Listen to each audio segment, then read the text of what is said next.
So the Subrosa Novus is the most expensive bike in Subrosa's lineup. This bike is pretty high quality, but to be honest, I think it's quite a bit overpriced. It rivals the King Williams in terms of quality, but costs like $500 more. It's insane. Now, some people might love it because of it's the 10-year anniversary, the nostalgia, the way it looks, that it's Subrosa. I don't know, but for me, it's a little bit overpriced. I'm going to get really in depth about it. We're going to talk about everything you need to know about this bike, and that'll kind of explain why it's overpriced. So let's get right into it. Now, you could be here from a free bike recommendation that I sent you. I very rarely recommend this bike to people because of the low value, but you could be. And if you are, I'll go really in depth about it, give you everything that you need to know about this bike so that you can determine if this is a good bike for you or not. If you're not here from the recommendation, request a free bike recommendation from me by clicking that button up there and filling out the form so that I can give you 3 bikes that I think are perfect for you, and you can ultimately make the decision. It just narrows it down from like 80 options down to 3 options. It makes your life a lot easier. So I get 5 common questions about this bike. The first one is, how much does this bike weigh? It's going to weigh 25.9 pounds. How much does it cost? Well, the Subrosa Novus is going to cost about $1,200 as of right now. That price can change quite a bit. It can go up, it can go down. So the link in the description is updated regularly to make sure that you go to the place that has this bike for the best price. Can you upgrade this bike? Yes. For the most part, a lot of the parts on here are aftermarket, so they've already been upgraded in a sense. But if you hate the bars, you can replace the bars. If you hate the cranks, you can replace the cranks. Everything's going to be replaceable on here so that you can suit it more to fit your style and your geometry preference and things like that.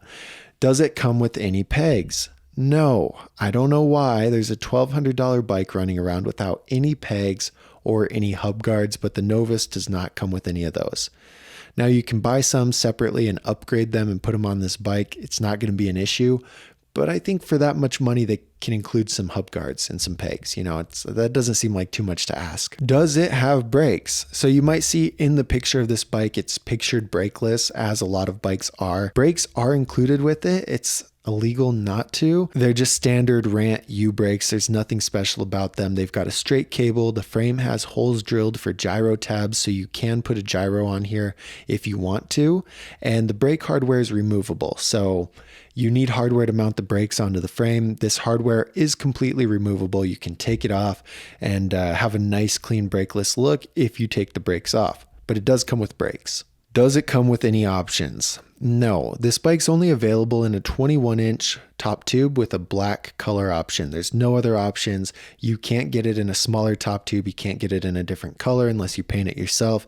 That's the only option you got. Gearing info, this is a shadow symbol cassette hub with its right-hand drive, and it's a 9-tooth driver, so it's fully sealed. It's an aftermarket hub, and the gearing system is going to be 25.9. Now we need to talk about the sizing of this bike and make sure that this bike's going to properly fit you. If you get the wrong size BMX bike, I promise your life's going to be tough. It's very hard to progress with the wrong BMX bike, and I don't want that to happen to you. So this bike comes in 21-inch top tube, like I said, and that's going to make it for riders who are 6 foot. If you're 6 foot and up, you're going to be comfortable riding this 21-inch top tube. If you're smaller than that, I'd only recommend it to you if you have a big bike background. If you ride mountain bikes, if you ride dirt bikes and you're used to the feel of a bigger bike, you can ride this bike comfortably if you're 5'9" and up. Now, if you're absurdly tall, you might want to get a 22-inch bike instead of a 20-inch bike. But for the most part, the general recommendation is over 6 foot, and this bike will feel good for you. Now, keep in mind, this is a recommendation. This isn't set in stone. You can get this bike if you're 5 foot, but I promise you, getting the wrong top tube size makes progression way harder than it should be. So please consider following the recommendation and getting the proper top tube size. The top tube of a bike is the most important geometry, but you got to look at other things. You got to look at head tube angle, standover height, chainstay, bottom bracket height.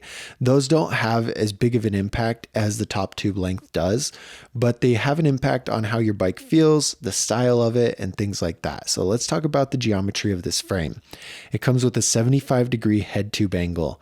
Now, a steep head tube angle would be like 76 degrees, and this brings the front wheel closer to the back wheel, giving you a shorter wheelbase and making the bike more responsive.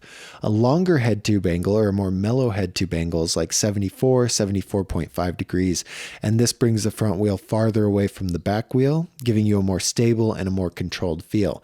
The head tube angle here is 75 degrees, which is right in the middle. It's not going to affect your style too much one way or another. The standover height is 9 inches. For the most part, this is average. With a tall standover height, you get your seat up closer to your knees or above your knees. This makes it easier to pinch for bar spins and grab for toboggans. A lower standover height gets your seat lower. This is preferred on park-specific bikes because it makes tail whips easier. There's more room for your feet to clear over on no-footed cans and tricks like that. It's more of a preference thing, but the 9 inches that the Novus comes with is pretty standard. The chainstay length is 13.2 inches. Your chainstay is how far your back wheel is from your bottom bracket. And my frame of reference is 13-inch chainstay is average. So a 13.2, a 13.5 is a long chainstay, and a 12.75 or a 12.5 is a short chainstay. So 13.2 is technically on the longer end, but I think it pairs very well with this 21-inch top tube and riders who are over 6 feet, because if you're taller, this chainstay being technically longer is probably what you want. Now, keep in mind, with a longer chainstay, it's going to make it harder to pull back and initiate manuals, while a shorter chainstay gives you that really responsive, snappy back end. The bottom bracket height is 11.6 inches. 11.5 is low. It's close to the ground. It makes the bike feel more stable and controlled. 11.7 is high. It's higher up off the ground. It's going to feel really snappy and really responsive. So 11.6 is right in the middle, and it's really not going to affect your riding one way or another. Geometries on the other parts are also important to be looked at. Again, they're not as important as the top tube length, but they're just as important as the other geometries on the frame, since they're going to affect how this bike feels and it's going to affect your style. The first one we need to talk about is fork offset. This is how far your front wheel is from the center of the fork leg. Again, just like the head tube angle, the farther away your front wheel is from your back wheel gives you that longer wheelbase and a more stable feeling bike. So 27 millimeters is closer to the middle. The frame of reference here is 26 is middle because 32 millimeters is the longest you can get, while 13 millimeters is the shortest you can get. So when you get a shorter offset, you get a more snappy and responsive steering since your front wheel is not raked out so far. It also makes it easier to pop into nose manuals, but a little bit harder to control. If you're inexperienced with BMX, getting a really short offset might make the bike feel uncontrollable. So just keep that in mind. This isn't a really short offset in today's standards. It's average, so you don't have to worry about it too much. Just know that it's 3 millimeters shorter than the other Subrosa bikes. The bars on this bike have a 9-inch rise, which to me, with this bike being recommended for people over 6 foot, this 9-inch rise is relatively low. You might have some discomfort, you feel hunched over, so if that's the case, you'll want to upgrade these to 9.5 or something a little bit bigger. The next thing is your crank arm length. The longer your crank arms are, the bigger the circle is that you're making when you pedal, so you've got more movement in your legs. The shorter your crank arms are, the smaller your circles are, so you've got less movement. 170 is right in the middle. You can get 180 millimeters, you can get 160 millimeter. So 170 is right in the middle, which is a bit odd for a bigger rider. I'd imagine they'd put 175 or 180 millimeter on this bike since it is designed for people over 6 foot. The stem has a 51 millimeter reach with a 27 millimeter rise. The reach of your stem is how far your bars are from the center of your forks, and a longer reach gives you a more stable and controlled steering response, while a shorter reach gives you a more snappy and responsive steering response. If your stem reach is shorter, bars are going to be technically easier, and that rise is how high up your bars are from the center of the stem. Getting a taller rise feels more comfortable, and it can offset those 9-inch handlebars that I talked about being small. It might not feel that bad with this 27 millimeter rise. So that's pretty much everything you need to know about the geometry. Now we need to talk about the quality and talk about how good this bike is and if it's good enough for you or if it's way too much for you. You'd expect to see a heat-treated, double-butted aftermarket frame for this price tag, but it's not. It's just a full chromoly standard frame, but it does have double-butted top tube and double-butted down tube. It's not near the quality as an aftermarket frame, but it's not terrible. It's full chromoly. It has the butted tubing. That's okay. The forks are aftermarket Subrosa Simo forks. They have the one-piece steer tube. They're heat treated. These are good forks. Aftermarket stuff is always the best. And where these are all main components, I think it's especially important to get the best quality you can afford, because these parts are expensive to replace. The bars are not aftermarket, but they're full chromoly 2-piece handlebars with the 9-inch rise that we talked about. The cranks are Subrosa Big Bitchin Cranks. They're 48 spline cranks with that 170 millimeter crank arm length. 48 spline cranks are a lot lighter and a lot stronger than the 8 spline alternative, and these are aftermarket, so they're actually really good cranks. They're going to last quite a while. The rims are Shadow Truss rims. They're double walled with a welded seam.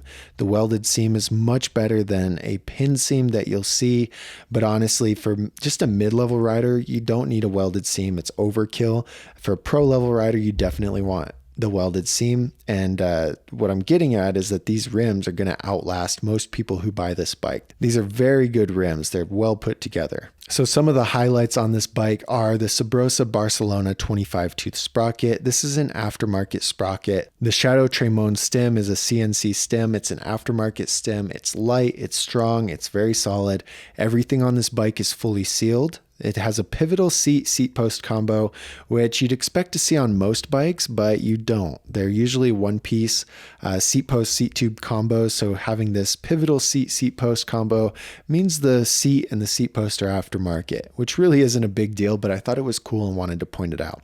The next thing is the Shadow Interlock V2 half-link chain. This is the chain I ride. This is an incredible chain. It's gonna last for you. A lot of the other bikes come with the 410 chain, which will snap very easily. This one, you don't have to worry about it. It's going to last, so you're good. Even if you're a heavy rider, this bike's solid because of the chain. The things that disappointed me about this bike is that it doesn't come with any pegs or any hub guards. I don't think it would have been hard for them to throw in 2 pegs and 2 hub guards for this price tag. And the other thing is the low PSI Shadow Strata tires. They're just the cheaper version of these aftermarket tires. And again, on a $1,200 bike that can include aftermarket high PSI tires, but oh well. So because of all those things that make up that quality, this bike got a 7.6 quality score. And I'm a little bit disappointed by it because of the price tag. It's a good score. 7.6 out of 10 is good for most mid-level riders, for most people, but you can get this same quality by spending a lot less. It doesn't make any sense to me. But because of the 7.6 quality score, there's not necessarily a weight limit for this bike. People over 200 pounds will be just fine on this, and you'll be much better off on a bike like this than you would be on a bike that has like a 4 quality score. So no weight limit on the bike. This is a weight limit from me and the Dougster Bob app. It's just something that's calculated in there. It's not something from Subrosa. It's something that I designed to protect people from getting bikes that are too weak from them and getting hurt. So no weight limit on the bike. Some bikes are designed for certain types of riding, and it all depends on the geometries and the way that the bikes are designed. This bike is best for dirt specific riding, which is kind of a shocker. It scored a 5.56 in street, a 5.36 in park, and a 5.9 in dirt. So overall, everything is pretty close together, but the dirt score is going to be the highest. You can make upgrades to this bike. It's fully upgradable. I already mentioned that.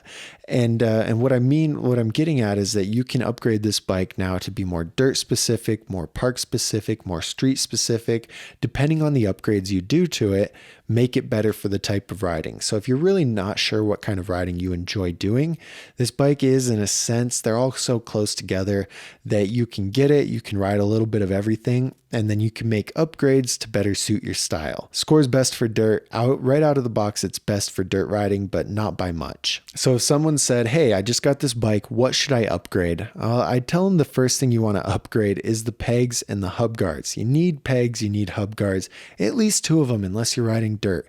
But you should hop on, you should grind around, and that was one of the most disappointing things about the bike. I'd recommend getting those first. Next, I'd recommend grabbing some new bars. Since the forks are fully aftermarket, it'll be nice to complement them with aftermarket handlebars instead of just the 2-piece chromoly bars that come on this bike. The third thing I'd say is upgrade the tires.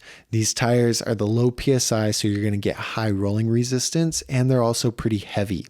You can buy lighter tires that will affect the weight of this bike. It'll probably get it down under 25 pounds if you upgrade to good Kevlar folding tires. This bike didn't have a price tag. If I didn't know what the price was, I'd say, wow, this is a pretty decent quality bike. I'm impressed by some of the parts on the parts package and so on and so forth. But because of this price tag, I just can't recommend it it'll show up on some recommendations because I need a third bike, but it's the third option. It's like you're at school, everyone's picking teams and you're the last one picked. That's what this is when it shows up on the recommendation. If everything else is sold out and you have the money laying around, like, it's not a bad bike. It's just severely overpriced, and that's just my thoughts on it. Now, if you do still want the bike, this link here is going to take you to the shop that has it for the best price. It still doesn't make it better value, but that'll take you there. I really think you should get the free bike recommendation, and I'll recommend you 3 bikes that are perfect for you. This one, like I said, it might be on there, but it's the last pick. So if you're here from that recommendation, look at picks 1 and 2. Those are going to be much better for you. And if those are all out, and I guess this isn't bad. You're just spending a lot of money on it. Now, let me know in the comments which bike I should review next. YouTube thinks that the video right here on the screen is a great video for you to watch, and we'll see you in the next video.